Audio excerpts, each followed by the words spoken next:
Korang tahu tak yang ramai orang Malaysia dan Indonesia selalu gaduh dalam komen-komen media sosial pasal siapa lagi bagus, siapa lagi maju, siapa lagi kaya.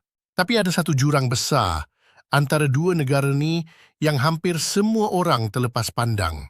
Dan bila korang faham benda ni, korang akan nampak kenapa kedua-dua negara ni sebenarnya tak boleh nak compare langsung. Hari ni saya nak buka mata korang pasal realiti sebenar yang media tak cerita. Sebelum kita proceed, saya nak minta tolong sikit. Kawan saya dari Indonesia cakap, video macam ni tak akan sampai 200 subscribers sebab katanya orang Malaysia dengan Indonesia lebih suka bergaduh daripada belajar. Tapi saya percaya kita boleh proof dia salah. Kalau korang rasa konten macam ni patut lebih ramai dengar, tolong support channel ni. Kita tunjuk yang kita boleh belajar tanpa perlu bertengkar. Assalamualaikum. Jom kita mulakan dengan satu fakta yang ramai tak tahu. Malaysia ada populasi 33 juta orang. Indonesia 280 juta orang. Itu hampir 8.5 kali ganda lebih ramai daripada Malaysia. Tapi tunggu dulu. Jurang yang saya nak cerita bukan pasal bilangan orang. Ia pasal sesuatu yang lebih mendalam. Sesuatu yang mengubah cara kedua-dua negara ni berfungsi setiap hari. Cuba korang bayangkan macam ni. Korang ada dua buah syarikat. Syarikat A ada 33 pekerja, syarikat B ada 280 pekerja. Memang nampak macam syarikat B lagi besar kan? Tapi kalau syarikat A untung 1 juta ringgit dan syarikat B untung 3 juta ringgit, siapa sebenarnya lagi produktif per pekerja? Syarikat A dapat RM30,303 per pekerja, syarikat B dapat RM10,714 per pekerja. Nah, ini dia starting point. Jurang yang kita nak cerita, GDP per kapita. Malaysia dalam tahun 2024 adalah sekitar $13,000 Amerika Syarikat. Indonesia? Sekitar $5,000 Amerika Syarikat. Maksudnya purata rakyat Malaysia menghasilkan nilai ekonomi 2.6 kali ganda lebih tinggi daripada purata rakyat Indonesia. Tapi ini bukan cerita pasal siapa lagi kaya. Ini cerita pasal kenapa jurang ni wujud dan apa maksud sebenarnya untuk kehidupan seharian. Jom kita turun ke ground level. Korang pergi ke Jakarta, korang akan nampak Starbucks penuh dengan orang. Pergi Kuala Lumpur, sama je. Tapi bila korang cek harga, satu cup caramel macchiato grande kat Jakarta dalam RM65,000, lebih kurang RM18.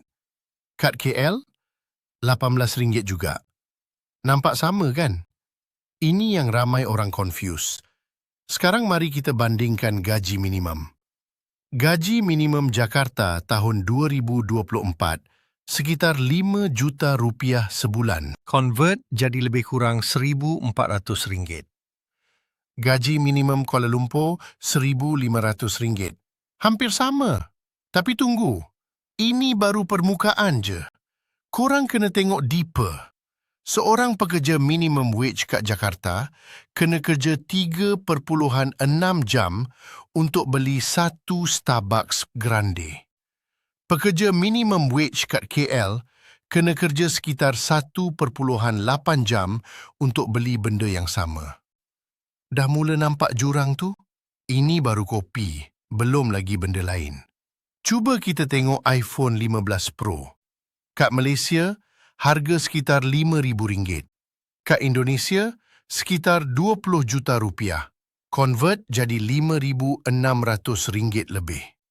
Pekerja minimum wage KL kena kerja 3.3 bulan gaji penuh untuk beli. Pekerja Jakarta, 4 bulan gaji penuh.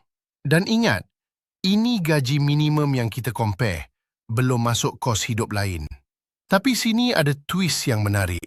Korang pergi ke kampung-kampung atau bandar kecil kat Indonesia, harga barang makanan tempatan murah gila. Nasi Padang lengkap dengan lauk pauk dalam RM25,000, lebih kurang RM7. Kat Malaysia, nasi campur macam tu dah RM10 hingga RM12 minimum. Kenapa? Sebab Indonesia produce sendiri hampir semua bahan mentah dia. Beras, sayur, ayam, semua lokal. Malaysia import hampir 60% daripada makanan yang kita makan. Korang makan nasi setiap hari? Ramai yang tak sedar beras tu import dari Thailand, Vietnam atau Pakistan. Indonesia ekspor beras, kita import. Ini satu jurang yang besar dari segi sekuriti makanan negara. Dan sini datang bahagian yang kebanyakan orang Malaysia bangga tapi tak fully faham implikasi dia. Infrastruktur kita.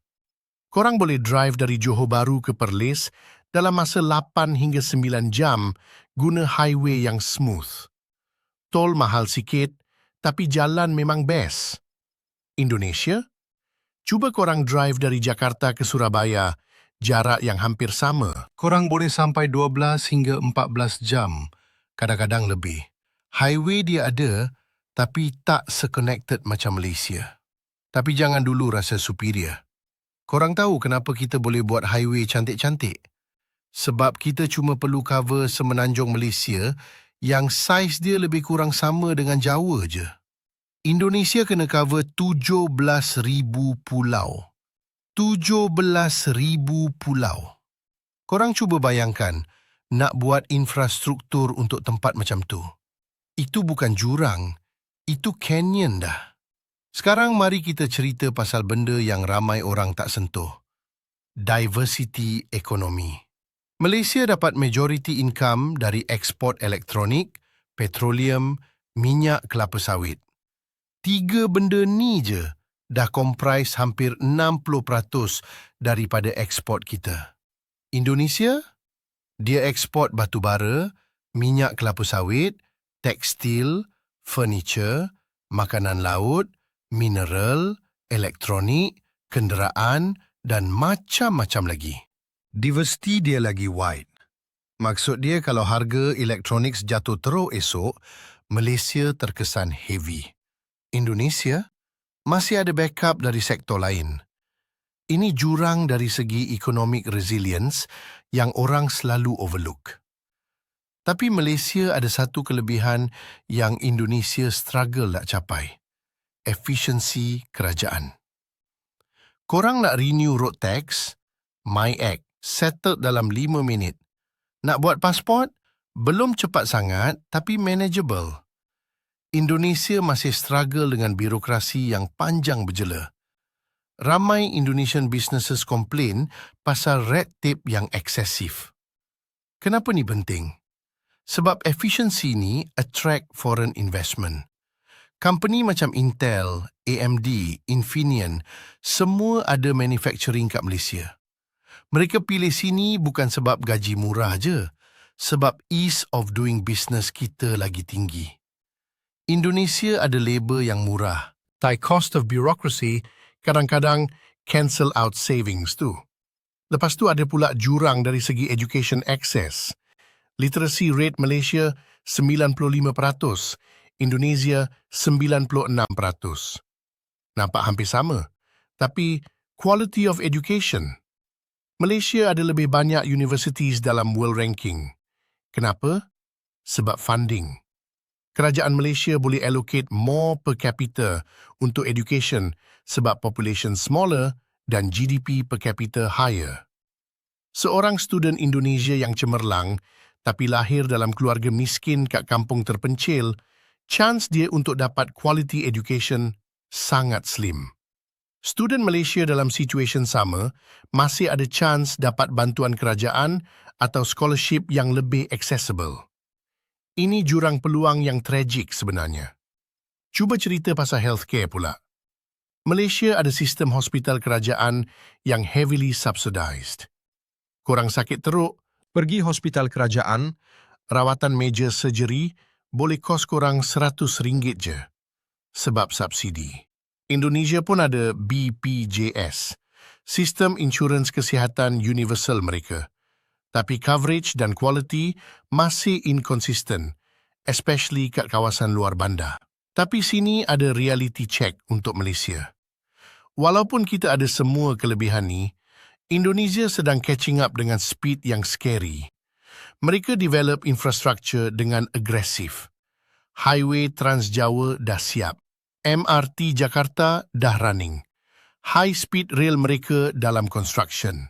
Startup ekosistem mereka? Gojek, Tokopedia, Bukalapak, semua unicorn billion-dollar companies yang lahir dari Indonesia. Malaysia ada Grab, tapi Grab tu pun originally Singaporean company yang expand ke Malaysia. Homegrown tech unicorn kita? Masih belum ada yang betul-betul giant scale macam Indonesia punya. Ini satu jurang baru yang terbentuk. Innovation gap. Kenapa Indonesia boleh produce tech giants macam tu? Scale. Bila korang ada 280 juta potential customers, korang boleh test, fail, scale up semua dalam domestic market sendiri. Malaysian startup kena go regional dari awal lagi sebab market kita too small. Ini advantage yang size gives dan ia real. Lepas tu ada jurang yang paling subtle tapi paling impactful. Mindset. Ramai Malaysians rasa kita dah made it, dah develop, boleh relax sikit. Indonesians masih ada hunger yang strong sebab mereka tahu mereka belum sampai tahap yang mereka nak. Ini buat mereka push harder, innovate more, take more risks. Korang tengok kat media sosial, berapa ramai Malaysian content creators yang buat konten bahasa Melayu. Sekarang tengok Indonesian content creators buat konten bahasa Indonesia. Jumlah mereka berkali ganda. Kenapa? Sebab market besar, ada insentif untuk produce content. Scale advantage strikes again. Dan sekarang kita sampai kat climax cerita ni. Jurang sebenar antara Malaysia dan Indonesia bukan pasal siapa lagi kaya atau siapa lagi miskin. Jurang sebenar adalah Malaysia dah sampai satu tahap comfortable yang boleh jadi complacent, manakala Indonesia masih dalam hungry mode yang push mereka untuk rapid development.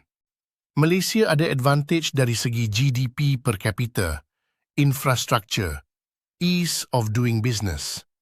Indonesia ada advantage dari segi scale, diversity, hunger for growth. Korang nak tahu siapa menang? Nobody. Sebab ini bukan competition. Ini dua negara dengan trajectory berbeza. Challenges berbeza, advantages berbeza. Tapi kalau Malaysia nak maintain lead kita dalam GDP per kapita dan quality of life, kita tak boleh duduk goyang kaki. Indonesia sedang close gap dengan speed yang impressive. Dalam 10-15 tahun, kalau current trend continue, gap tu akan jadi smaller and smaller. Jadi kesimpulan saya, jurang tersembunyi yang ramai tak sedar adalah ini.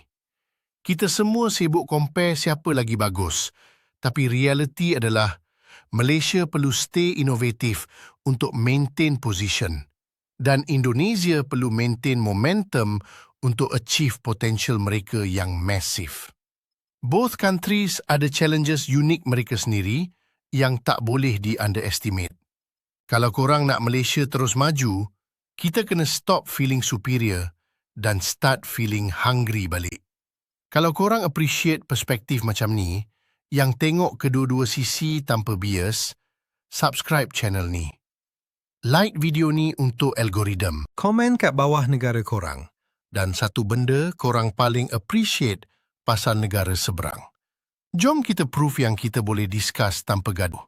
Ingat, jurang paling besar adalah jurang dalam mindset kita, bukan dalam GDP.